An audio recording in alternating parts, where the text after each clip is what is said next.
Como o professor também falou, a nossa atuação vai de encontro ao controle social das políticas públicas de saúde e assistência social. Aí eu vou fazer uma pequena conceituação, porque eu, quando comecei na gestão do núcleo ano passado, não sabia o que era controle social, nem o papel dos conselhos, nem de políticas públicas. Então acho que a gente fica um pouco perdido no meio dessa terminologia toda. Vocês vão se deparar, em termos de direito, com duas concepções de controle social. A primeira, que é a mais famosa, vem do direito penal e vai falar do controle social como a forma de domínio que o Estado exerce sobre a sociedade, ou seja, uma coesão social, né? A mão forte do Estado. Não é essa concepção, obviamente, que a gente trabalha, né? É justamente o oposto. É uma concepção horizontal de democracia na qual a população, a sociedade, exerce controle sobre o governo. Ou seja, controle social, o controle da população sobre os instrumentos de governo e de administração pública. Nesse sentido, a Constituição de 88 ela criou os conselhos, que, como o professor disse, são espaços com caráter deliberativo sobre as suas respectivas políticas, que vão congregar aí representantes do órgão gestor, né? Quando a gente fala órgão gestor, são representantes do governo, seja nível federal, estadual, municipal, trabalhadores das áreas e membros da sociedade civil. E esses membros da sociedade civil eles dão um grande trabalho em termos da participação social. Eu gostaria aqui de ressaltar aqui da Lei Orgânica de Franca, porque a gente trabalha com os conselhos de Franca, né? O artigo 138, que fala que a soberania popular vai ser exercida nos termos do artigo 14 da Constituição Federal, pelo sufrágio universal, pelo voto direto e secreto e pela participação direta ou através de entidades representativas na cogestão da administração ou órgãos públicos na fiscalização dos serviços de contas municipais, no inciso 4º. Ou seja, a própria lei orgânica do município, isso tem sido um movimento geral no pós-88, sobretudo em municípios e estados governados por partidos de esquerda, que foram absorvendo essa concepção mais rápido, de que a participação popular ela é um movimento inerente ao nosso Estado democrático de direito e tem que ser fortalecido. Só que, na realidade, a gente não vivencia isso, né? Não se fala sobre controle social, não se fala sobre os conselhos, não se fala sobre a participação popular. Isso é uma coisa que fica muito restrita ao âmbito acadêmico e mesmo no âmbito acadêmico, aos poucos estudiosos dessa área. Não é uma coisa que se discute livremente aí numa aula, por exemplo, de direito constitucional ou... teoria política até acaba, ciência política acaba discutindo mais pela experiência do professor Murilo, mas isso não é uma diretriz do curso. Então, como a gente quer construir um Estado democrático com a participação da população, se a população nem sabe que existem esses mecanismos, esses espaços de participação? Bom, pois é. Legalmente, os conselhos foram pensados para serem compostos por um colegiado paritário, né, entre trabalhadores, órgão gestor e sociedade civil. Na saúde, devido a vários problemas que tiveram aí, de um conjunto de movimentos históricos, que vem desde o movimento sanitarista lá de São Paulo, década de 70 e tal, quer dizer, teve uma luta sindical tão forte que quando esses institutos de controle social foram absorvidos pela Constituição, eles já se precaveram e colocaram, não, vai ter participação de usuário em tais e tais termos.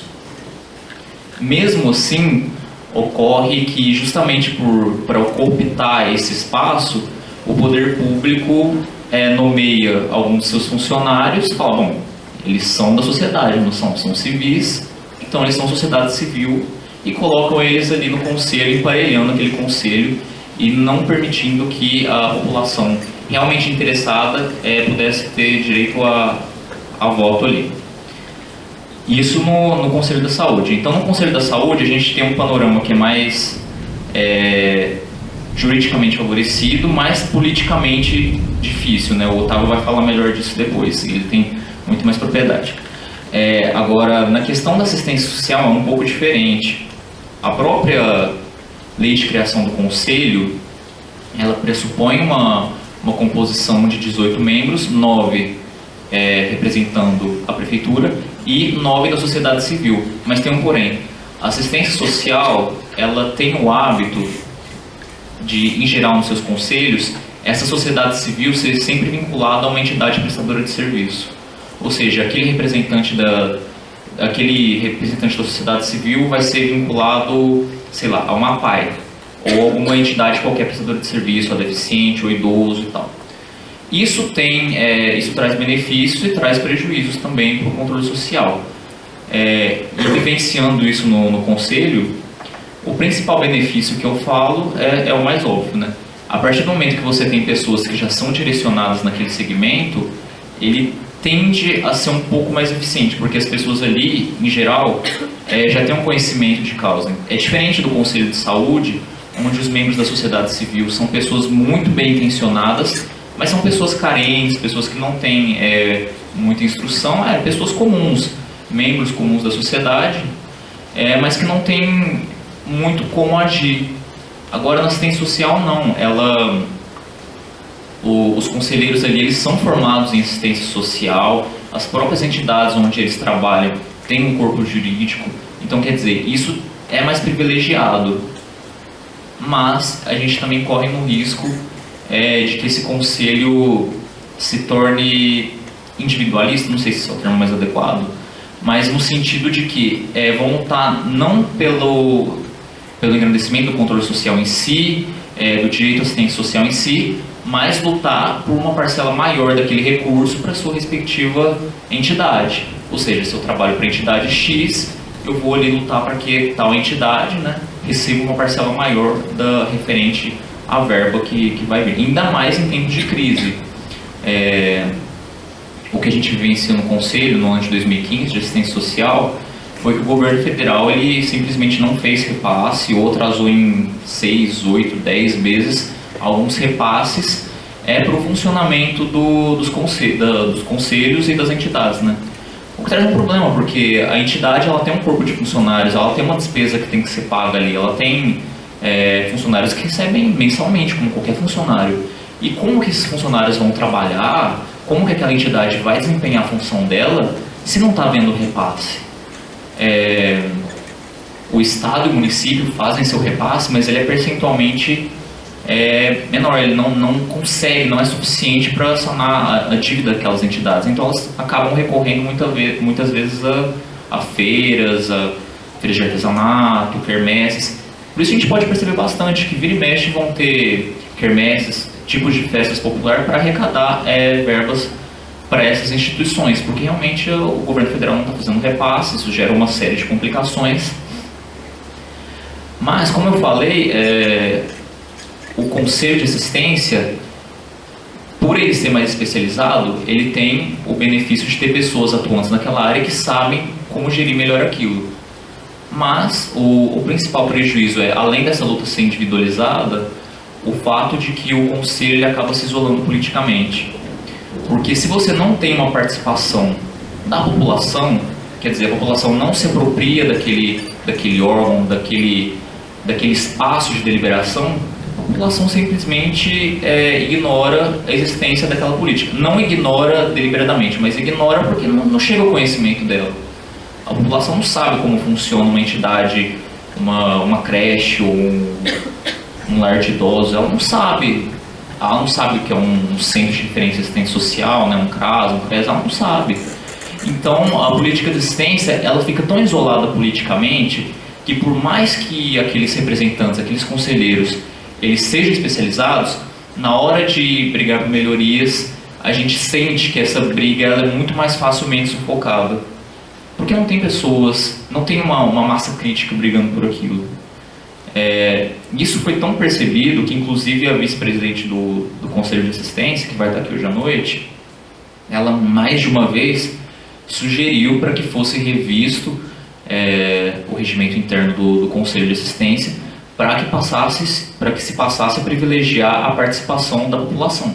Porque afinal de contas a gente está falando de controle social das políticas públicas, ou seja, a sociedade tem que participar. Não basta que um pequeno e seleto grupo de pessoas especializadas naquela área trabalhem ali para que isso efetive a democracia. Isso vai efetivar o interesse de algumas entidades, não falando que isso seja uma coisa ruim, porque são pessoas bem intencionadas, mas percebam que isso não privilegia o enraizamento dessa valorização do debate. As lutas ficam individualizadas, ficam separadas, restritas, burocráticas, e não conseguem atingir a população num nível mais amplo. Até porque a assistência social ela recebe uma parcela bem menor de recursos do Estado se comparado à saúde, por exemplo. Então, eu acho que a dificuldade é essa, a dificuldade do isolamento político e da falta de participação. E se somos um grupo que valoriza o debate democrático, a deliberação e o controle social, o nosso debate e a nossa luta é para que esse controle social se efetive, para que as pessoas ocupem esse espaço, ocupem os CRAS, os CREAS, ocupem o conselho e façam desse espaço um espaço deles, porque ele foi criado para que eles tomassem posse disso. Então, essa é a nossa dificuldade. O nosso diálogo, em geral, no Conselho de Assistência ele é bem fácil, porque normalmente quem trava um embate com o poder público são geralmente os conselheiros mesmos. Eles vão travar um embate ali buscando recursos para suas entidades, e o nosso papel ali fica mais assim, consultivo, né? Diferente no papel no Conselho de Saúde, em que as pessoas precisam realmente de empoderamento ali. Quer dizer, a gente percebe o órgão gestor tentando a todo momento, né? A todo momento intimidar a população. Isso não ocorre tão facilmente na assistência, mas temos que lutar sim pela participação social. Afinal de contas, é esse o grande debate, o grande ideal que nos move, né? A valorização da democracia e a crença em que o debate, em que o diálogo, essa construção dialógica, ela realmente vai construir coisas boas para o nosso país.